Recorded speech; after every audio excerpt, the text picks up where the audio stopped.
all? Good. Yep. So you all have the thing? And if you want, this is a sheet of paper back there if you want to make notes for yourself. If you have questions that you want to ask, you don't have to put your name on here or anything. This is just scrap paper essentially. We'll have, you can ask me questions anytime, throughout this. But we'll have a Q&A at the end. And if there are any questions that I can't answer, I'll take them and figure them out for you. Okay. So this is going to be, if you plan on coming to all four of them, this is going to be the most information dense presentation. Okay. So lots of facts and figures tonight. So just they're not all going to be like this.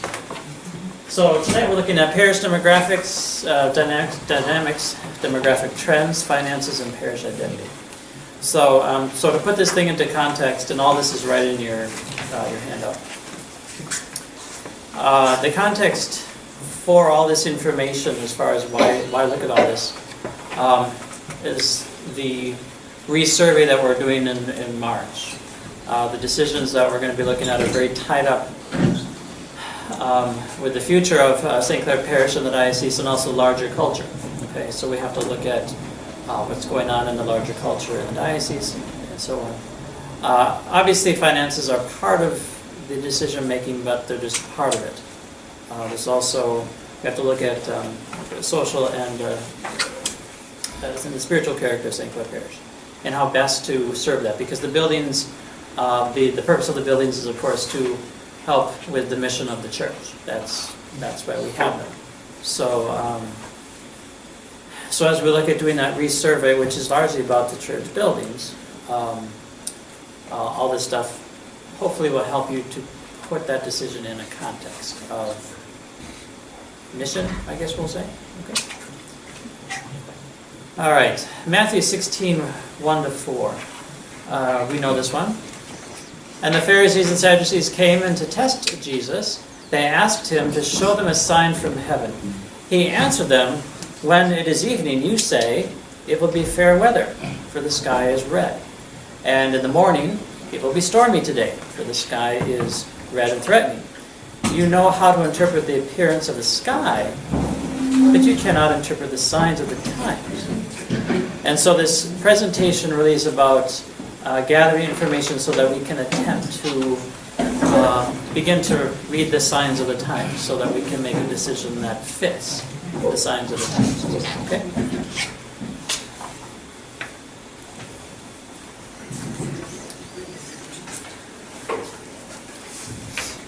Computers are just doing their own thing this evening. Okay. So let's pray this. Let's pray this together, okay? As we begin our meeting tonight. In the name of the Father, and the Son, and the Holy Spirit. Amen.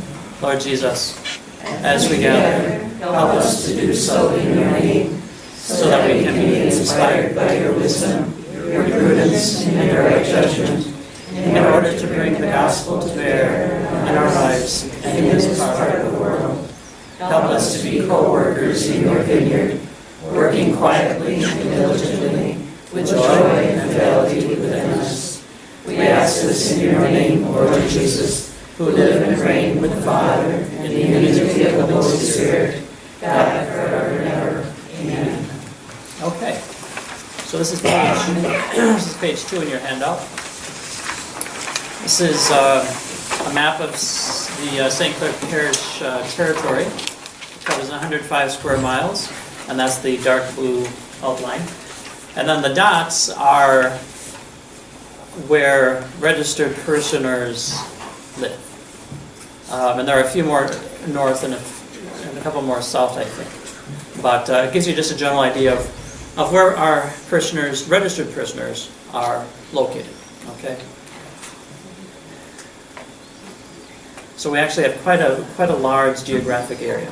Okay. When you compare it to, say, the size of Grand Chute, Appleton, Little Chute, Kimberley, Kaukauna, Harrison, Mena, Menasha, it's a very large. It actually goes a little further because Roseanne's out of the line. Yeah. So that's actually not even correct. It's bigger than that. No, this is from the diocese. Roseanne, where do you live? No, no. Further The east. dot to the right of the Not to the right, okay. Oh, there's more. And yes, the registered members. So this is, this is just the St. Clare Parish boundary with as close as I can get to the individual households plotted on the map, okay? And the purpose of this map is just so that you can see kind of the spread of parishioners, okay? I mean, obviously we have a population density in the Wrightstown area, obviously because that's a village. But you can see that we have a pretty good spread across the parish area, except for maybe in the Morrison Wayside area, it gets a little thin up there. But Carol's out there, so we're good. So the purpose of this map is, like I said, just so that we can have an idea of actually where parishioners are. You know, they're all over the place. The next map, map 3, this is the contributing households. And contributing according to the diocese is $100 or more annually. This is how the diocese defines contributing households, so that's what we're using here. And the purpose of this map is not to necessarily pinpoint individual households, but again to just get an idea for the spread of contributing households. And again, the spread is fairly wide, okay? It's not like half of the parishioners are contributing and the other half aren't, or, you know, we have a pretty good spread of contributors, okay? So that's just the purpose of this map. Everybody okay so far? Like I said, this is just information tonight. It's very kind of objective, factual type stuff, so. And then, just again, for more information, you know, where are our neighboring Catholic parishes? We have 1, 2, 3, 4, 5, 6, 7, or 8 if you want to count Catherine Drexel's 2 locations. And parts of St. Clare Parish are within a 5-mile radius of those 7 or 8 other parishes, churches. So the area on the map is kind of in the middle, outlined in yellow. That's the area that's kind of more just specifically St. Clare. Does that make sense, what I'm trying to capture there? And the basic idea here is that, I don't know, a good chunk, maybe half of our parish territory, it's very easy for parishioners to go to another church. There's very easy access to any of these other ones. Okay? And however you want to take that, you take it that way. This is just information. Okay. Okay. It's something that we looked at when we were looking at the whole picture. It's very easy for other churches to be added to our parish at any time. I don't know that that would happen, but we looked at that when we were looking at, you know, what do we do in the future.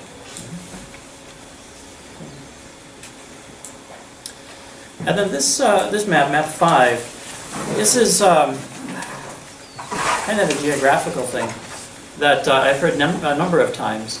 How, and you can correct me if this is incorrect, but how people in the Greenleaf area in the north and maybe over by the golf course, what is that, Mid-Valley Golf Course, tend to more go toward the Green Bay De Pere area as far as, you know, shopping and that kind of stuff. Whereas people say in the Wrightstown and closer to Hollandtown area might naturally tend toward the Fox Cities for shopping, whatever. Would you say that that's true, or sometimes? Enough? Okay. Like I said, it's something I've heard enough, so I just thought I'd put it on here. Just again as part of the dynamics of the parish. All right. So that's all the maps, I think.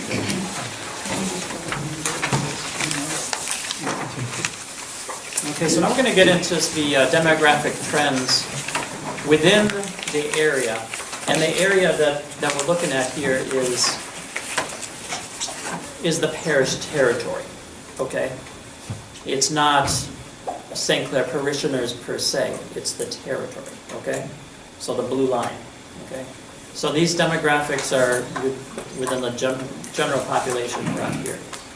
And the sources for this are primarily, I think it's a company called Decision Insight, Mission Insight, and they provide demographic information to businesses, parishes, other churches, so that they can make decisions, basically. Okay, they're information gathering company. And some of their sources would be the U.S. Census Bureau, Synergos, Experian, etc. Okay, so this is all, none of this came from the parish. This is all information that's given to us. Okay. So some of this you might look at it and say, yep, that's right, and other pieces of information you may look at that and say, that's not right. Okay. So I'm not necessarily going to go through everything, but I'll just point out some of the more interesting aspects. Number one, population change. This information, by the way, is from 2017. Okay, so it's just not even a year old. So in the overall area, moderate growth is expected. But number two, and I'll look at a graph from this later. Number two, the school age change, there's going to be a significant decline forecasted there. And that would be like 5 to 17-year-olds school age. Okay. What else? Let's see. Obviously, we're a fairly homogeneous community. You know, we're generally Caucasian with Americans with a European descent. Okay, so pretty homogeneous. Let's see, what else do we have here? Poverty, we'll see a chart later, or a chart. Very, very low poverty in the area. It's 1.7% of the population is below poverty level. The last number 10, religiosity. What's the level of religiosity in this study area? Very low. And I'm not exactly sure how they mean religiosity, what that means. Does that mean interest in the faith? Does that mean people's view of religion as important? Maybe all that and more. Religiosity, very low. Okay, again, this is just information to just kind of take in. And if you have any comments, go ahead and just comment. All right, so now here's a chart, chart 2. This gets into a little bit more of the numbers. So we're seeing a population change overall, if you look at 2017 to 2027. Okay, so continued growth there. Okay. That big bump there from 2000 to 2010, I think that wasn't that the big housing thing in the late 90s, early 2000s? All right. So if you take that and then look at this chart, chart 3, the registered households, and I apologize, it keeps going on and off, but whatever. You see that the registered households in St. Clare are on a downward trend. Okay. I assume the first year was just because of the difficulties of beginning a new parish, perhaps? Because that was 97 families? No. Almost 100 families. Lost between 2009 and 2011. So that number continues to go down. So if you compare that with the chart before, the population is going up, but the Catholic population is going down. Okay, and we'll see that on another chart as well. In chart number 3 here, Yeah. the red line is CONT households. What does that abbreviation stand for? Contributing. Sorry. Oh, okay. Contributing. And that pretty much mirrors the registered households. You can, as you look at the curve, pretty much mirrors it.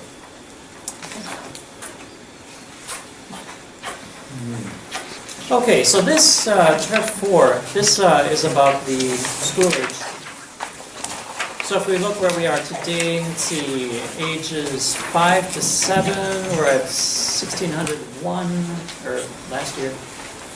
They're forecasting by 2027, so just in 10 years, that would be down to like 450, which is a drop from 18.8% to 5.7% of the population would be school age, 5 to 17.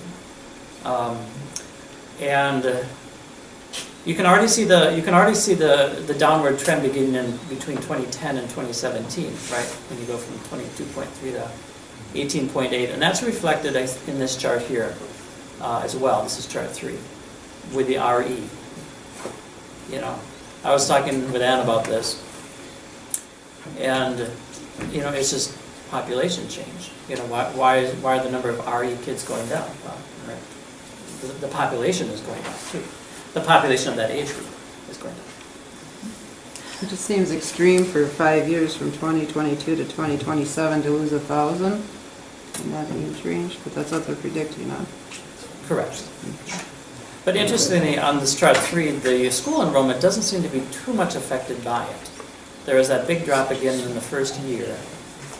Again, I am assuming because of just parish, you know, starting a new parish and things. But that seems to have remained fairly constant. So I don't know if that population change will affect the school or not. How do you think that with the population increasing, why is there such a big decrease in children? Smaller families or? Could be smaller families. It could be more middle-aged people moving in. In the current, I guess they'd be Generation Xers are aging. So the population will age. So, But with all the new industry coming in Wrightstown, I don't know how accurate this is. Because I think you're going to see a lot larger amount of younger people. Yeah, I think so too, because there's a lot of young people, and I know a lot of couples that have gotten married, and one teaches in Hilbert, and one's out, and they said, well, we're moving to Wrightstown. We're getting married, or we're just married, and they didn't even start families yet, because we know they have good school systems and it's a good area, and blah, blah. So I think there's still, you know, these obviously might not be accurate, but I think there's still a lot of young coming in. Yeah. yeah, I assume that this is based on, like I said, there were a lot of, as far as I understand, there were a lot of young families that came in, had children. Those children are, you know, going through school now. Eventually they're going to be out of school, and the parents will get old, you know, as happens with us human beings. So, yeah, but,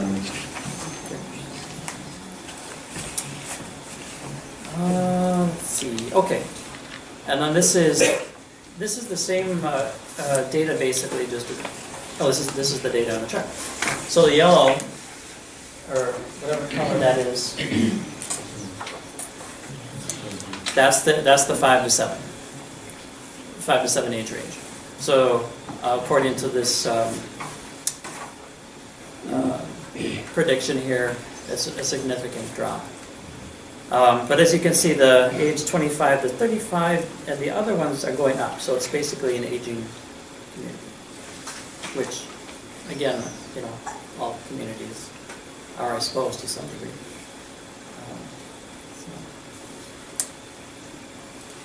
Okay. Percentage of blue collar, white collar, almost 50-50.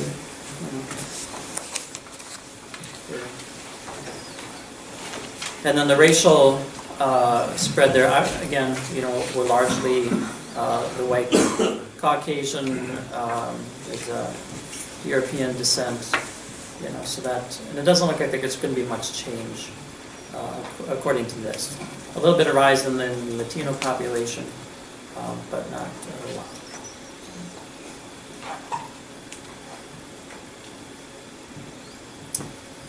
All right, now this, these lifestyle demographics, these categories here where it says family reunion, stock cars and state parks, thriving boomers, and then the sports utilities families, those are categories that are described by Experian, okay?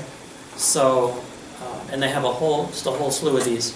So when you look at, and this is for, again, this is for St. Clair Parish territory, we have 57% of the general population is made up of the top three, okay? The family union, thriving boomers, and the suburban style. So what I thought I would do is, if you go to page 10, I thought I'd just give a brief, actually this is the brief description given by Askeaton, okay? And I'm just, the stuff on here is what is highlighted in here, okay? So this is the stock cars and state parks people, 29.2% of the population. And I guess you'll have to tell me if this is accurate. It sounds good to me, right? So they would be middle-class empty nesters living in obviously rural communities with a mix of the service sector, farm, and blue-collar jobs, and not a whole lot of worry about crime or violence in the area. Traditional small-town lifestyles, they are people who are very much in tune with nature, of being outdoors, gathering with friends, and extended families. They enjoy going to state fairs and country music festivals. Although I haven't heard too much about the music festivals, other than when Father Dennis was here. Large SUVs, vans, or full-size pickups, mainly with lifestyle, it sounds like. Not too much interest in traveling abroad. Financially conservative, price-sensitive shoppers. Have old-fashioned media tastes, newspapers, radio, classic TV, which I found interesting. But yeah, interest in motorsports. Not real big fans of the internet or big users of the internet. More concerned about family than the larger community.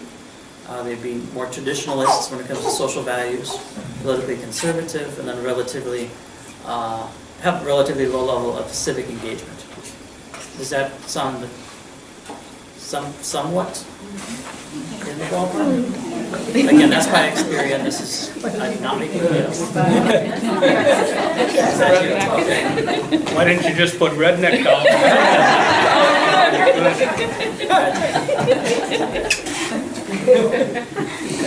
But it's experience, we did it.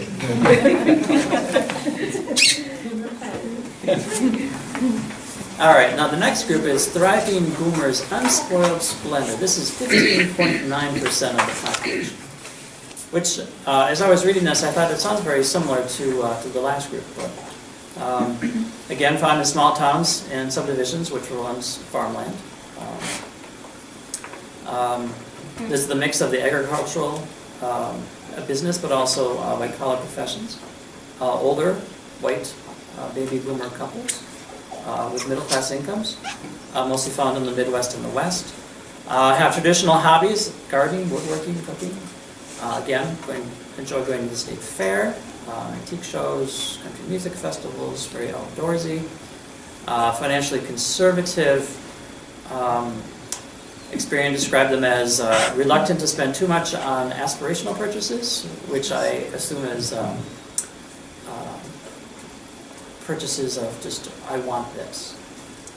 It'd be nice to have this, right? Again, utilitarian trucks, vans. They describe thriving boomers as a tough sell. They don't have a lot of interest in publications or radios. Again, enjoy TV sitcoms, game shows, HGTV, etc. Traditionalists, they social and political conservatives, not especially concerned about pollution, environment, etc. Have deep roots in the community, they care about their neighbors, and they're willing to join a protest. Does that sound? Now this is 15.9%, but is that kind of in the population too, would you say? And then this is the last of the large groups. This was 11.9%. This is the sports utility families. This is basically the Generation Xers. So we're looking at upscale families, relatively new subdivisions. And I guess I'm seeing this more so in the Wrightstown area because that seems to be where all the new housing is. They dwell in areas that were once rolling farmland. The adults have begun to age in place. the way they have it here is that they moved to the area, had kids, but now the adults are staying in place and growing older. So they're aging in place. Families have deep roots. There are people who belong to the PTA, church groups, unions. They're very busy, child-centered lifestyles. Again, with large SUVs, probably more so for all when the kids are home, I suppose. Full-size trucks, very much into sports. Sports is a big thing, of course, in the area. They patronize mid-market discount retailers. They go to kid-oriented stores for stuff. This I found interesting, and I'll touch on it later too. Parents not too interested in self-improvement. And I assume that has to do with the child-centered lifestyle, perhaps. They don't have a lot of time to sit still for most media, which I would say that probably impacts also their religiosity. You know, do they have time to sit down for God? They work hard, have conservative family values. Politically, they're overwhelmingly Republican. They're more interested in work than the paycheck. And they're conservative investors. They live on debit and credit cards. So those three make up about 57% of the population of the area. Not necessarily St. Clair parishioners, but the area. Everybody okay so far? Okay. All right, income trends. I was debating whether or not to put this section into the financial part of it, but the financial part, which we'll get to later, really is more specific to St. Clair, specific numbers and such, whereas this is just the general area, so I didn't want to mix the two together.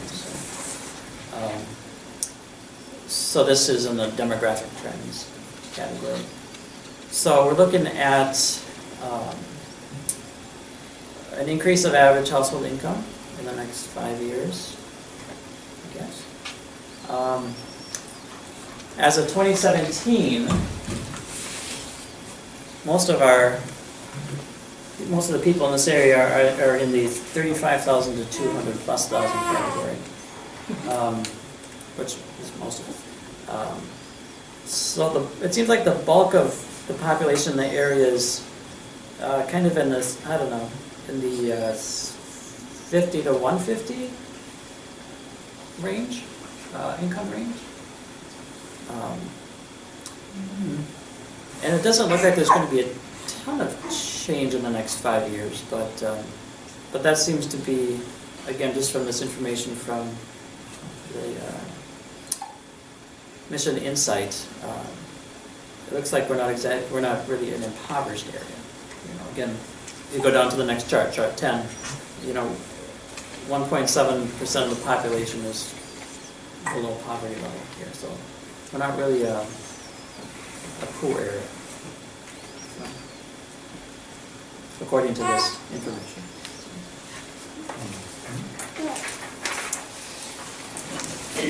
All right, well, these are some other kind of just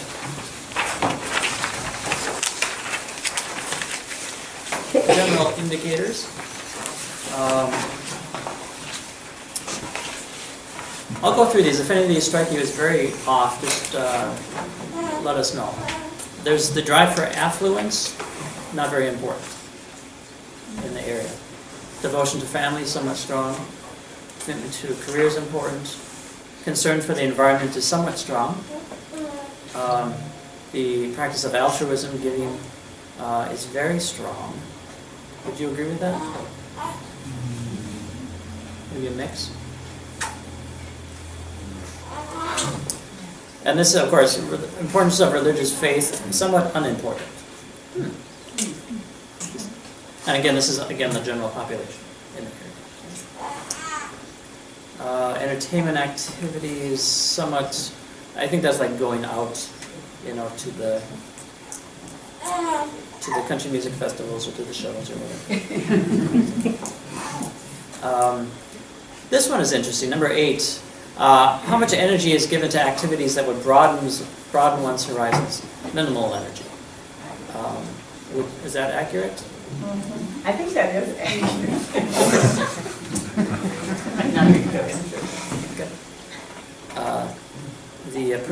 pursuit of personal growth is somewhat likely, and I'm not quite sure what number 10 means, sense of well-being. Is that financial well-being, is that spiritual, is it communal, is it security? I'm not quite sure, maybe is it all the above? But here it says very low. So from this, I kind of get the area as sort of kind of comfortable. People are sort of comfortable. Just from this data. And then this is just some more attitudes and such. Traditional versus progressive, this would put us as very traditional. Planned, number 5, very planned. We're not a very spontaneous bunch, I guess. Although we're dutiful. We fulfill our duties, so a sense of responsibility. Number 8, high simplicity. Would you agree? As far as value, simplicity versus, For the majority. Okay. All right, this is chart, does anybody need a break, or are you okay?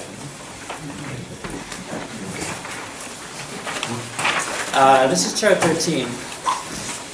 This is more social, where are people socially and their beliefs about things. Some of these that might be a little surprising.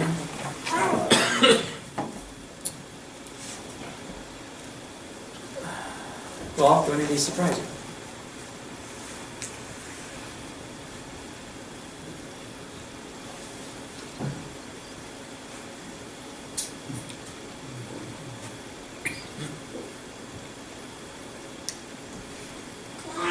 I guess the one about marriage being becoming obsolete is kind of interesting. 46% would say that. And again, that might be just an effect of the larger culture. I think that's a really high percentage where it says the children are adequately taught good moral standards. That, 83% says no, they're not.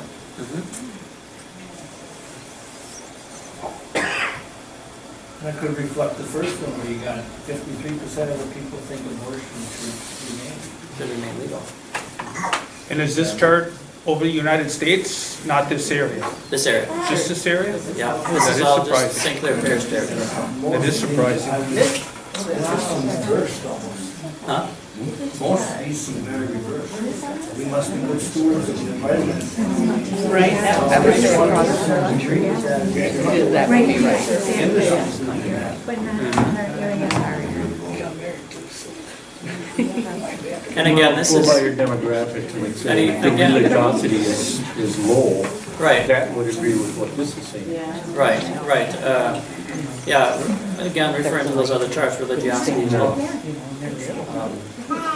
But again, this is the general area. This isn't necessarily specifically St. Clair Parish. So. Okay. You're looking at a secular society. Right. And again, population is going up, but the Catholic population is going down. So,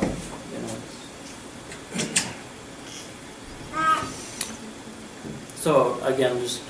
As far as being a catechist, there's a lot of good children here.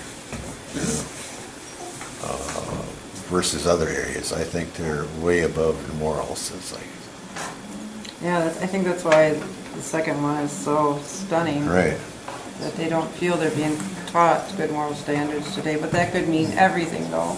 Too, that could take into account media that they see, everything that influences them. It could also be an indication that perhaps people think children are not, they are being taught, but maybe perhaps not well enough. That they're, you can interpret that as a lot of ways. When anybody that goes on a Steubenville trip with that many kids from this area going, and you watch them, this is totally backwards compared to that. Right. we had a large number compared to all the other, I mean, churches in the diocese. We had more than double any other parish.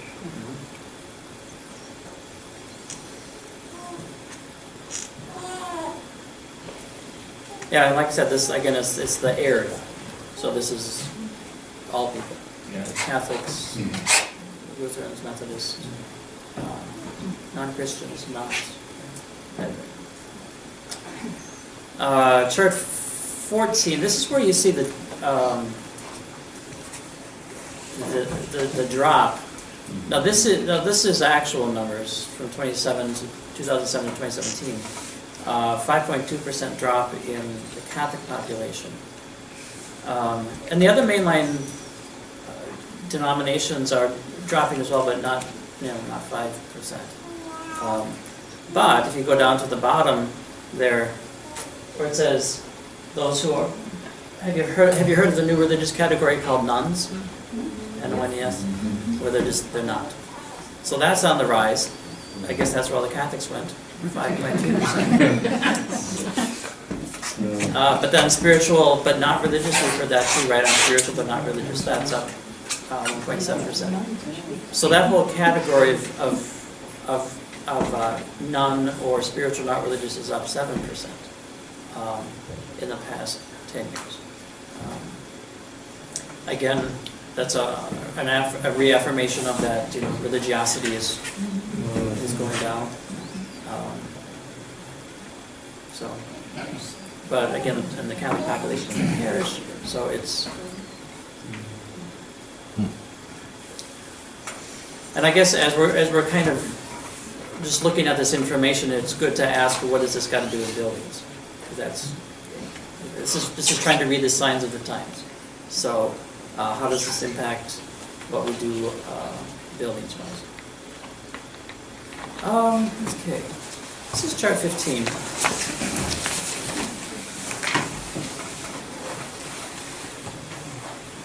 Here it answers the questions of why are people not participating in church or religion. And the company here is looking at it from two vantage points. One from those who don't go to church, who are on the outside, and then those who do go to church or belong to some community of faith. So let's see, I highlighted on your handout some of the numbers that stood out to me. From inside the church, 52% no good faith community in the area. That's why they don't want to get involved. So. That doesn't necessarily mean it's true. There could be wonderful faith communities in the area. But 52.6% would disagree that they're good. If you go down about the church, again, this is from inside the church. Conflicts in religious community, 62%. Who wants to hang around controversy? Don't feel welcome or useful. Disillusionment with religion, and I think the two prior to that feed into that, conflicts and then not feeling welcome. That's kind of contrary to Christian values and such, so you can get disillusioned with religion real quick. If you go to outside the church, you have distrust of organized religion, distrust of religious leaders, 57%, 60%. Religion is too focused on money. Religious people are too judgmental. And then about the beliefs. So there's some communal aspects to this, why people would not participate in church. They didn't feel welcomed. They didn't feel the community was there in a time of crisis. The worship stuff. Communal aspects as far as leadership goes. So a lot of it's communal reasons why people would not participate.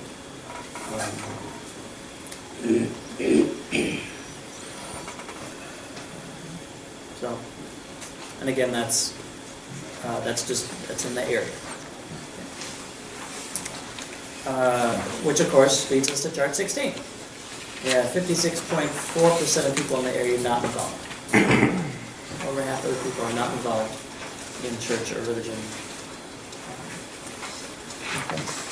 It's a lot of room for evangelization.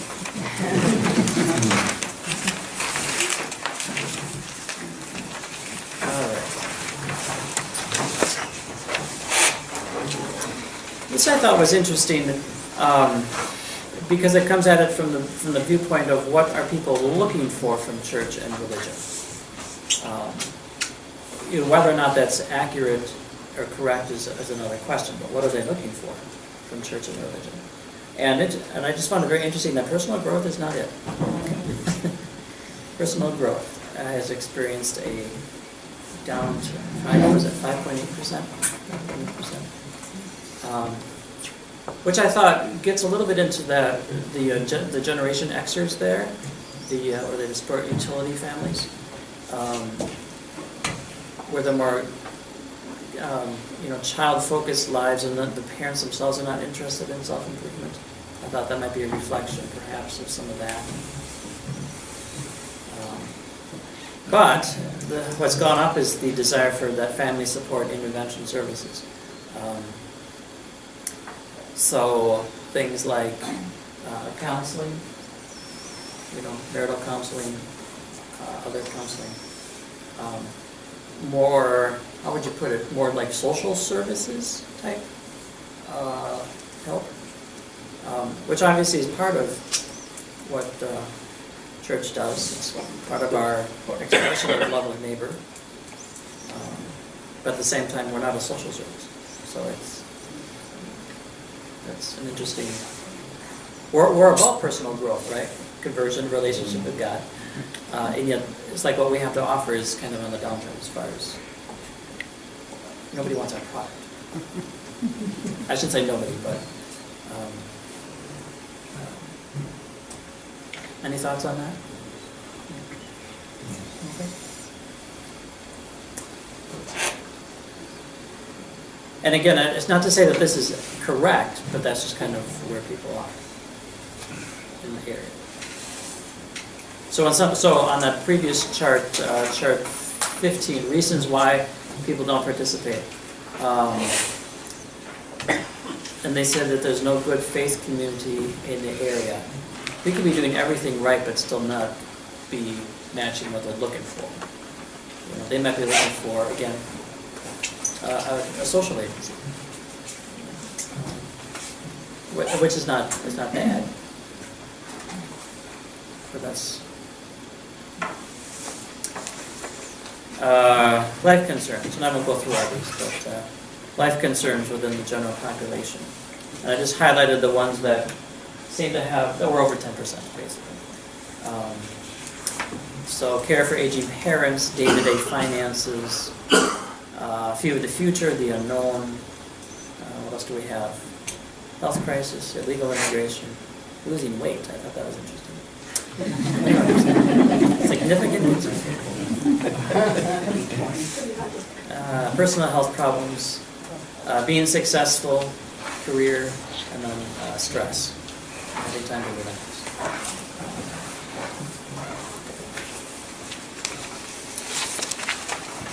Okay, so another source of information, this is demographic trends within the church in the U.S. Okay, so we're going from the Parish territory now to just broadly United States. And these sources are the Pew Research, and then also the Center for Applied Research at Greenleaf. So if you look, the number of parishes, everything sort of happened around 1990, it looks like. Because from 1965 to 1990, there was a steady increase in the number of parishes. And then since 1990, there's been a steady decrease. Okay. Which would also go, although the next thing, the self-identified Catholics, that continues to go up. But there again, it's like, well, how are people identify themselves as Catholic? What do they mean by Catholic? Because that's been a steady increase since '65. Is that part of the I'm spiritual but not religious crowd who identify themselves as Catholic? But then with that also, we have, of course, the former Catholics. That's 74% increase since 1995.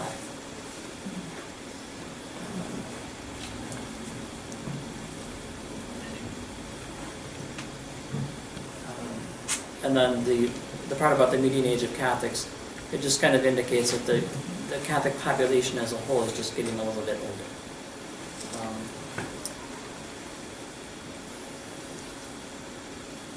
So we'd have to ask, yeah, Lisa? Your decrease in parishes up on the top, isn't it because they started closing parishes? Not necessarily because they want them, people wanted them closed, but because the diocesan office decided to start closing them? It could be. Because of shortages? It could be. It depends on how you look at the word parish. Yeah. In the past, do you know, Which should be tied to the decreasing numbers of priests. Right, right. Yeah, that's a good point, yep. in the past history of the Catholic population, was there ever a downward trend and then an upward trend? Many, many years ago. I'd have to get back to you.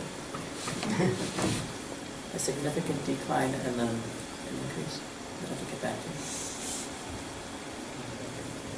Well, when you think about the reasons for Vatican I and Vatican II, part of that was to make it more meaningful to the Catholics, both in 1890 and Yeah, this isn't a new thing. 1960. Yeah, this isn't new.